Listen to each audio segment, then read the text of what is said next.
It's time to get in shape for summer cycling, and Join Cycling's adaptive training plans have me breaking all my power records despite me training way less than when I was at uni. Check it out through the link down below. UAE Tour Stage 5, another sprint stage.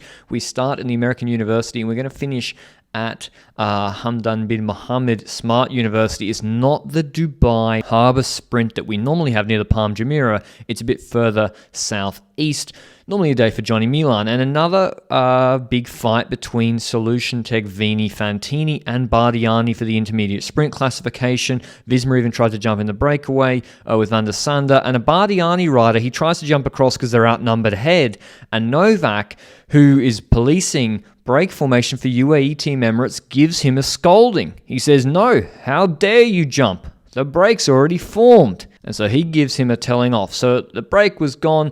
Looked like everything had settled down. Bardiani weren't really happy with the composition of it because, as I said, they're outnumbered, and it was time for everybody to take a nature break. We see Fisher Black talking to Pogacar. Pogacar goes to the back. Let's have a nature break, and this is usually when the sprint teams let the gap go to 3 minutes and start controlling. But on his way back to the peloton, Novak's bringing Pogacar back up. You can see everyone's freewheeling, chilling. Van Poppel's moving over to have a nature break. Langelotti's coming back on the back of that Novak-Pogacar train. But you see Novak starts freewheeling here. He's coming with speed just to come back to the front of the peloton. He's just trying to drop them off back at the front. He's freewheeling, but then Pogacar gives him a push at this moment to continue riding and decides to attack across to the breakaway. And Langelotti was already there. I think it was at Vermeersch or Gerritschots lets the wheel go because he's like, well, let him do that. I'm not getting involved in this. Van Eetvelt's the only other GC contender that reacts, except for, I guess, like Robert Hoosens. And then Bardiani and Vini get across as well. So chaos for the sprint teams. Tarling's reacting, marked out by a Lotto rider as well, because he's trying to protect his GC position. And this is almost a problem for Movistar as well, not just for... Yeah, people don't think they're going to beat Pogacar and GC here anymore. It's not just a problem for the sprint teams, but Langelotti's there. Van Eetvelt's there. If you got Castrillo, Romeo, third and fourth on GC hunting the podium, it's a problem for Movistar. It's a problem for Bahrain with Bilbao. So they weren't able to take them back in time for the bonus seconds. Pogacar winning the first intermediate sprint against Lennart Van Eetvelt. And he's got to get some training in, I guess, because he doesn't want to detrain before Strade Bianche, having too many easy stages. The peloton gets really angry here because they see around the turn that the car is literally in front of the breakaway. And Novak gives them a wave, and they get a much less friendly wave back because, yeah, it was just around the turn. The car actually the whole time wasn't sitting just in front of them. It was just around the turn they were sat there, but it wasn't an unfortunate time because that's when Cherney and the Quick-Step train saw that and were like, yeah, we know Pogacar wants to put on a show for your man in the car today. But we're still trying to do a World Tour race here, so can the car move out from in front of him? Consoni crashed in a feed zone. Luckily, I thought he was going to be out of the race. Hard crash. He looked like he was really hurt. But he got back up, and he's Italian, given the hand gestures, flipped over the handlebars.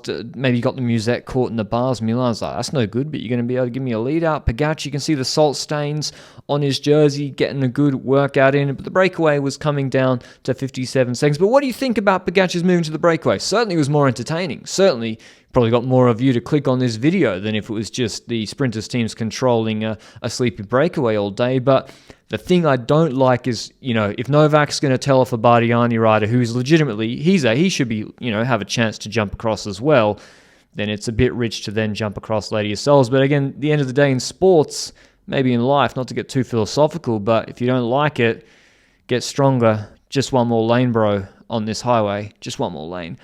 We see the sprint lead-outs begin. Pogacar was caught, but just outside the 3 kilometers to go. Literally the worst place to crash if you're a GC contender on a sprint stage is just outside the 3 kilometer to go marker. And we see there's the domino effect. Bora, Movistar, and Astana and Tudor all come together on the right-hand side. They pinch. The Astana rider gets pushed and chops himself onto the Intermarché wheel. Ricochet effect. Whole of Decathlon and Ineos GC boys get thrown into that concrete wall. Amazing they didn't have to DNF. I think Langelotti's collarbone looked pretty bad. Castrillo was caught behind. Felix Gol and Sechas caught behind. Real shame because Gol, he was cooking on Jebel Jais, and I wanted to see how he'd go on Jebel Hafid. Hopefully he can still go, but he looked like he hit the ground pretty hard.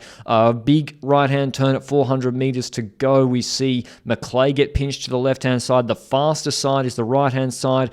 Alpecin gets squeezed off there way too deep, and it's Johnny Milan on the right-hand side and Merlier on the right open side who have the best line through this corner, although Mezgec takes it better than everybody. He dive bombs through. Nobody could really figure out how quick the corner was. Maybe one rider braked too much, and Mezgec realizes he's got a gap. And also, he didn't maybe realize that Groenewegen crashed in that corner. Van Poppel's on the right trying to bring it back. The little Trek dropped Milan off a little bit too early. And today, Merlier's on his wheel. Not like yesterday. Merlier's on his wheel. Milan's jumping early. And the level between these sprinters, Philipsen, Merlier, Milan, is so close that, yeah, if you make one mistake, and Milan even yesterday jumped maybe a little bit too early, you make one mistake, Merlier's able to win. He's too good sometimes in these chaotic finishes. But yeah, you see again a touch of wheels through this bend where it narrows and then opens up again and it's going right. So pretty sketchy, chaotic stage. There's more crashes after the finish. Hopefully everybody's okay. And yeah, it was a pretty fair sprint, though, of the two big guns. Philipsen was caught behind in the crash, Alpecin. But yeah, Merlier, he smokes Milan. And it's Malacelli who actually comes second, well suited in the draft. Probably could have come third. And Merlier's so hyped up, he doesn't brake at all. He's taking his hands off the bars through a roundabout. He's carrying a lot of speed. You see Malacelli scrubbing off speed. And Merlier kind of drives into a bunch of spectators way after the finish and crashes himself and smashes his head on the asphalt. So yeah, what a chaotic stage. Crazy stage for a sprint stage. Merlier wins ahead of Malacelli, Milan, Welsford. Kogut, really good, his best World Tour result ever. I think Zylard, Van Poppel, Bauhaus, Rangers, Mezgec. The top 10 says it all about this stage. Here's what Merlier had to say afterwards. Tim, first of all, we have seen you crashing after the line. Are you okay? For the moment, yes. No, it's okay. Take us through the sprint. How did it happen? Well, we discussed yesterday a bit with the team what we did wrong, and today we did a really good job. They bring me a really good position towards the last 1.5 kilometers. And in the last corner I come in the wheel of Milan, and then they crash behind. I hear my lead out was in the crash also, so hope he's okay.